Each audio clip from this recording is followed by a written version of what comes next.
कौवा अपनी माँ सुंदरी कौवी के साथ रहता था।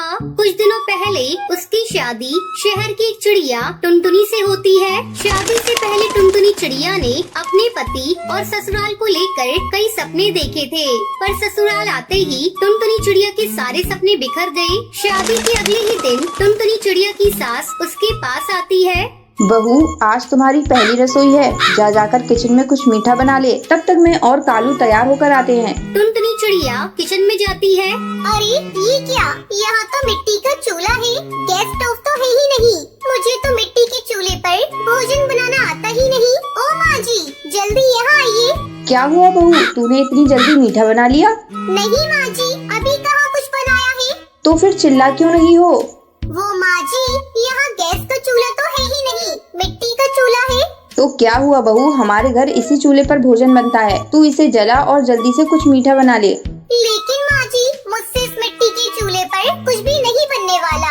ऐसा करिए, आप एक गैस का चूल्हा खरीद कर मंगवा दीजिए, फिर मैं उस पर रसगुल्ले बना दूंगी। देखो बहू, ये गांव है, यहाँ सभी के घरों में मिट्टी के चूल्हे पर ही भोजन बनता है। अब मैं तेरे लिए नियम तो नहीं बदल सकती।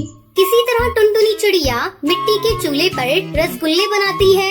ये लीजिए माँ जी, मैंने रसगुल्ले बना लिए, खाकर बताइए ये कैसे बने हैं, फिर मैं कालू जी को भी देख कर आऊँ। सुंदरी कौवी रसगुल्ले को खाने लगती है। बहू, रसगुल्ले तो बहुत ही स्वादिष्ट बने हैं, लेकिन तूने पहली बार मिट्टी के चूल्हे पर बनाया है ना, इसलिए तुझे परेशानी हुई है। धीरे धीरे टुनटुनी मिट्टी के चूल्हे पर भोजन बनाना सीख जाती है। इस तरह कुछ दिन गुजर जाते हैं। एक दिन सुंदरी कौवी मिट्टी से चूल्हे बना रही थी। टुनटुनी बहू, आ मैं तुझे मिट्टी के चूल्हे बनाना सिखाती हूँ। टुनटुनी चिड़िया अपनी सास से मिट्टी के चूल्हे बनाना सीखने लगती है।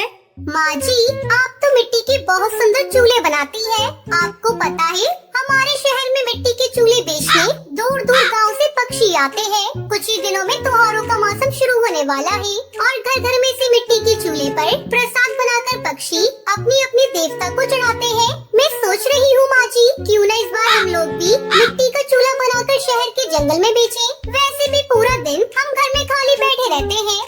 बहू, तेरी बात में तो दम है। अगर हमें ऊपरी कमाई हो जाती है तो घर चलाने में कालू की भी मदद हो जाएगी। फिर दोनों सास बहू मिलकर मिट्टी के बहुत सारे सुंदर सुंदर चूल्हे बनाती हैं और उन्हें अच्छी तरह से धूप में सुखाकर शहर के जंगल में बेचने के लिए ले जाती हैं।